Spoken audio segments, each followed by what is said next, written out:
We are looking at the trade between two countries, Kenya, US. You've heard of Kenya, the EU, and now we are trying to look at some of the numbers, and with me, trying to look at some statistics also on how Kenya performed in 2021 and also in 2022.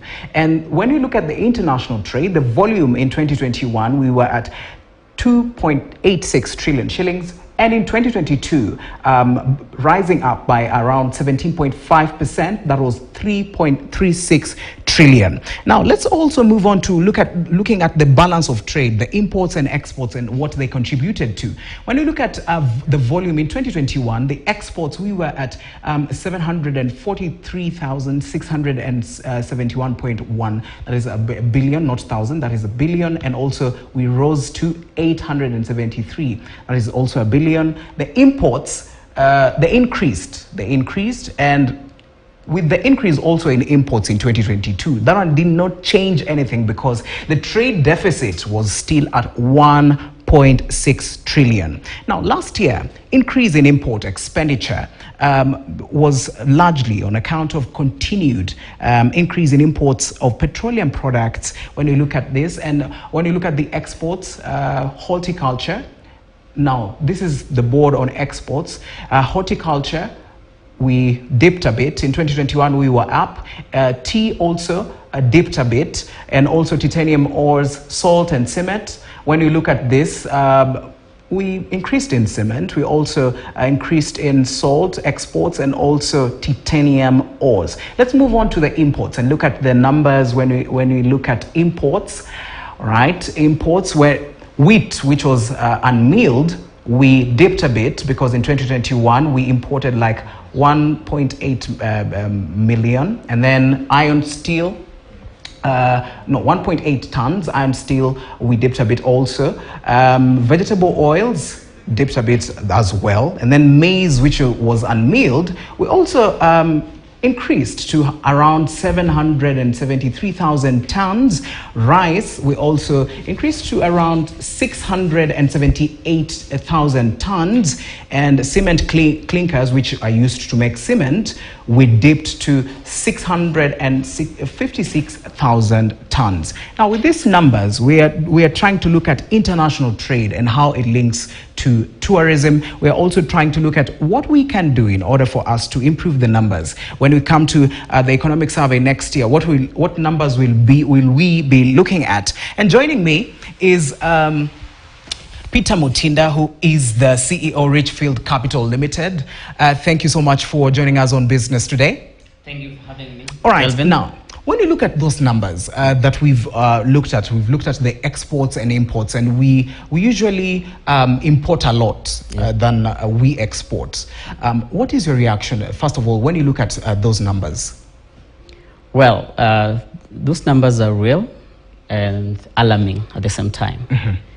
This is not an issue to do with Kenya only, but you can talk about the continent, Africa. The balance of trade has always been skewed against us. Yeah, of course, very clear math there. We are doing more of imports than exports. Mm-hmm. Yeah, and therefore, you can see the many problems and the challenges that we face in our economy. Is it the debts that I was just seeing earlier in the news here, on what you have? Because when you export, you earn income to your country. You get foreign exchange. Yes.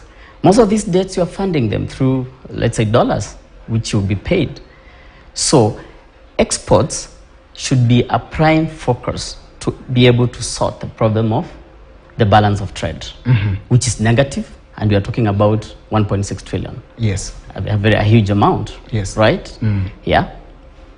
Right, and with the deficit at 1.6 trillion, what are we looking at in terms of businesses going forward, in terms of trying to improve? Because our economy is not at a good place. What do we do in order for us now to, when you look at that figure and trying to come into an economy where at least we are surviving, what needs to be done? Very good question, Kelvin. You know, Coca-Cola, it's been here for more than a century, right? And they're always shouting about their brand all the time. It's a global brand. You find it everywhere. So I would talk about emphasis and efforts in marketing our products, what we have. I've seen coffee, I've seen tea, Yes. I've seen salt, I've seen some stuff there. We need to emphasize and consistently do that to market ourselves out there. And then on the flip side, like we've seen, there is a rice, importation of rice, in the billions, right?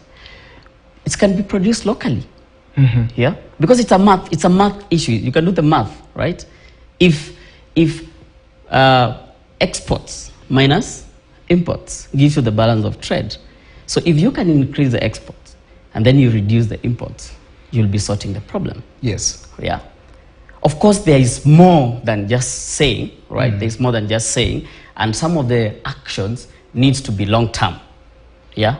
For example, you looked at the government; they were emphasizing on the maize. You remember the maize saying, "Let's get the fertilizers, let's get the farmers to farm, let's get bumper harvest and all that," which takes time. But I agree that is the best way to go to solve the problem on a long term.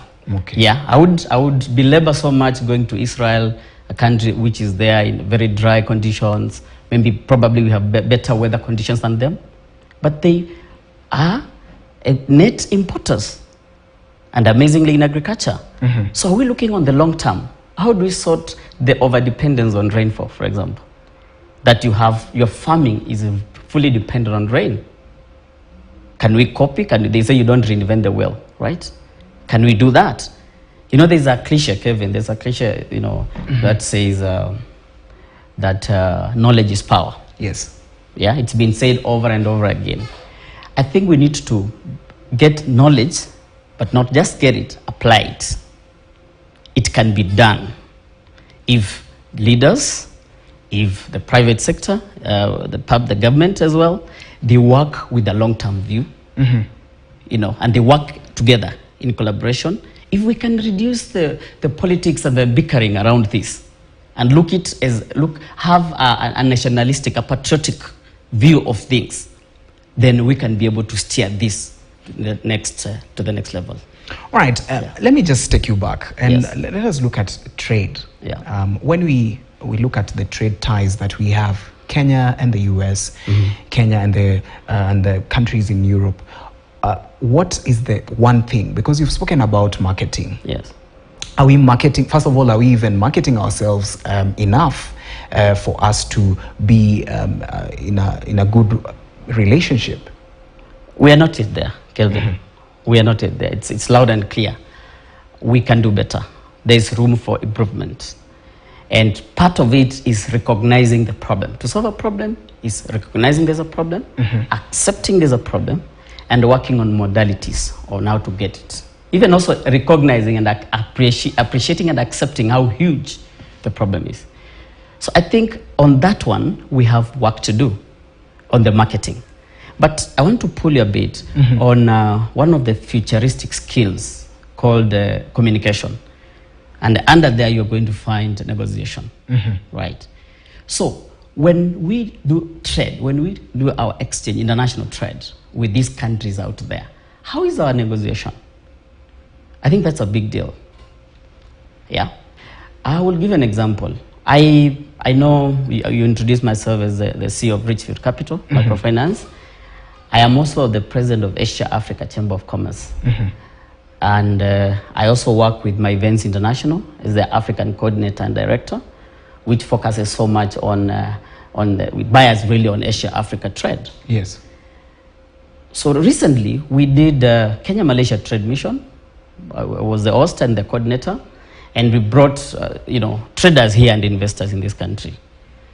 Now, one company was doing animal vaccine, sheep and goat. Okay? So we had a discussion. We worked with the governor of Bomet, His Excellency Hilary Bachok, and His Excellency Francis Moro, the ambassador in Malaysia. I remember one of the discussions we had with this particular company. We were saying, okay, fine, you want to bring in your vaccine, animal vaccine to this country. And then that means our production for sheep and goat will go high. Are you willing to reciprocate by opening up the market for meat in your country when we have this sheep and goat, blooming up. So we need to negotiate. If you look at it at the end of the day, it's about negotiation. You take every opportunity. You need to negotiate your margins. You need to negotiate even on the middlemen. Yeah? We met with His Excellency Rigathi in Angola. He was visiting there, and he was talking to the Kenyans who are there. And he opened up about what can Kenya really do. I think one of the things that hit him so much was the prices of vegetables there. Your tomato, one piece, going for almost 200 shillings. Yeah? And then you can easily say, we need to export. You can get it here and take it there. But how about the trade policies? How about the regulations for you to get there? Yeah? And that brings me to my second point. There is the Africa Continental Free Trade Agreement. Free trade agreement. There is a lot of emphasis there, and it is working. I think I want to say that is probably the next big thing that is going to happen when we are able to speak one voice as African countries and leverage on what we have. Yeah, you talk of population in China, almost 1.4, being overtaken by India, maybe 1.5. Yeah, but we are here. If you look at Africa, we are almost there at 1.4. Yeah, and the potential that is normally, that can be utilized and taken advantage of has to do with the ability to have labor costs, which are low, natural resources. If you have labor costs and you have natural resources, then you can be able to negotiate. And who has that in Africa? It's us. It's us. So on the point where you are speaking about we need to have one voice. Yes. Also the levels of production that we have, the various levels of production that maybe each country has is different, and more so Kenya, where the different regions where we are in, we have very different levels of production. There are areas where they are high on the tropical kinds of vegetables and fruits. There are areas where the grains are doing very well. So when it comes to those areas trying to market themselves to the other countries, are we at a place where we've even started doing that? Because there are areas where the grains are in the stores getting spoiled and they're not even going anywhere, and you can see we are still importing what we are losing locally. So what is the problem? What is the main problem that causes this?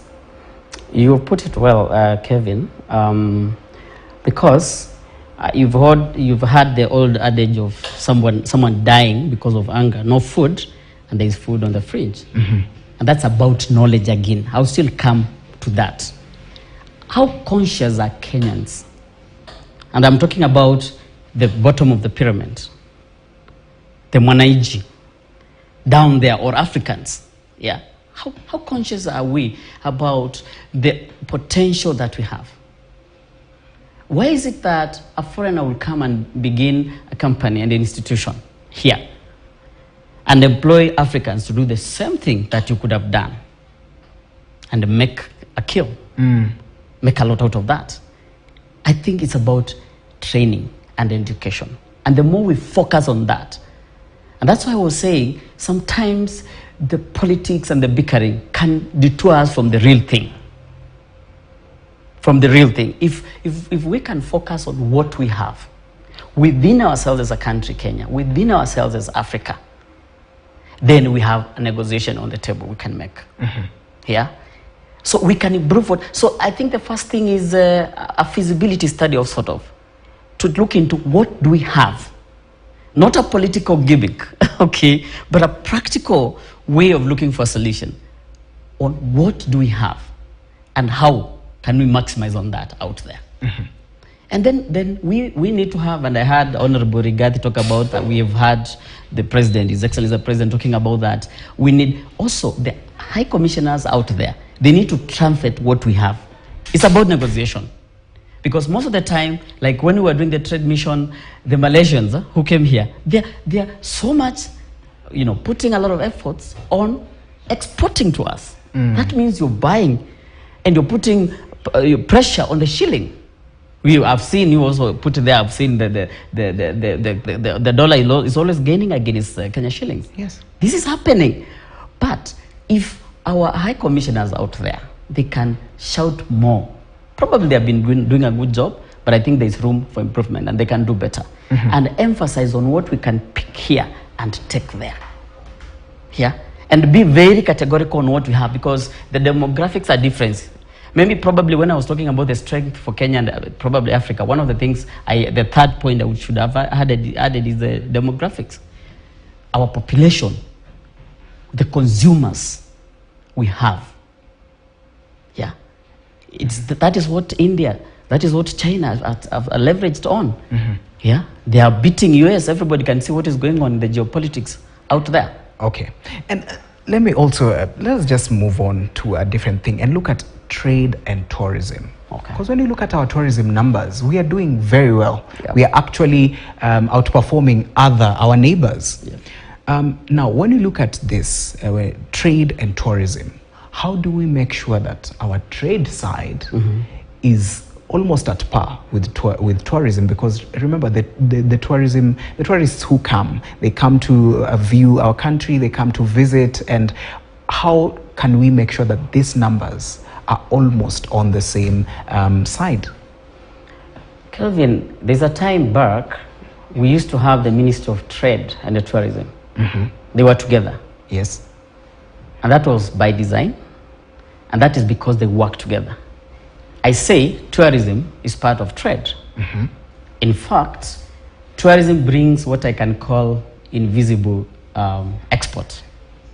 In that, instead of me exporting my green beans to India, they come here as tourists, they check in into hotels, and they consume that. I didn't take it there, but they have come. Because tourism is about foreigners, people from another country, especially inbound, coming to your country. Right? Yes. So this is a brother and a sister who can leverage one another and go to the good books that two are better than one.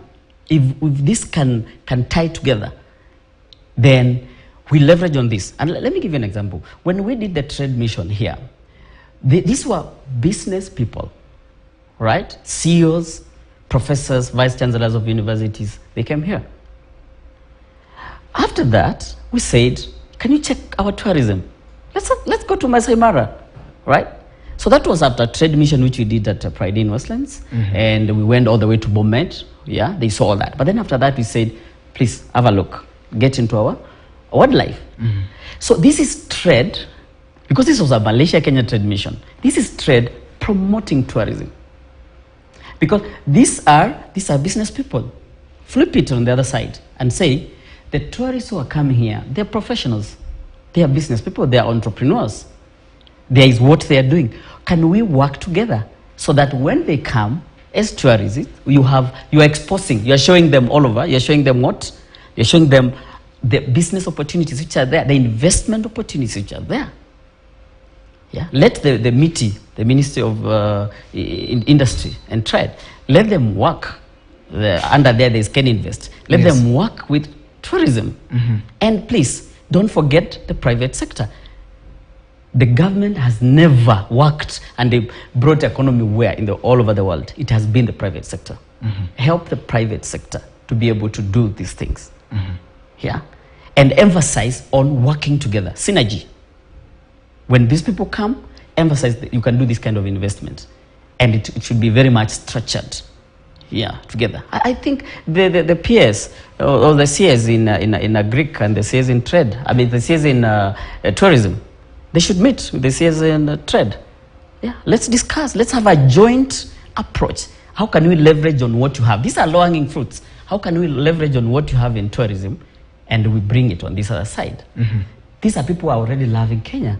I was shocked because some of the people we came in here, business people, they said, I think the weather here, because I think the countries in the tropicals, you can be able to do tourism only for the weather.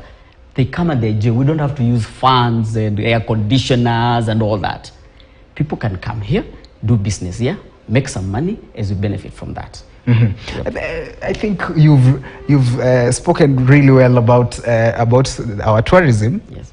Maybe when these people come, you need to be part of the people who welcomes their visitors, at least to show them around. Okay, now let's move on and look at now the way forward for this to the trade and tourism. Yes.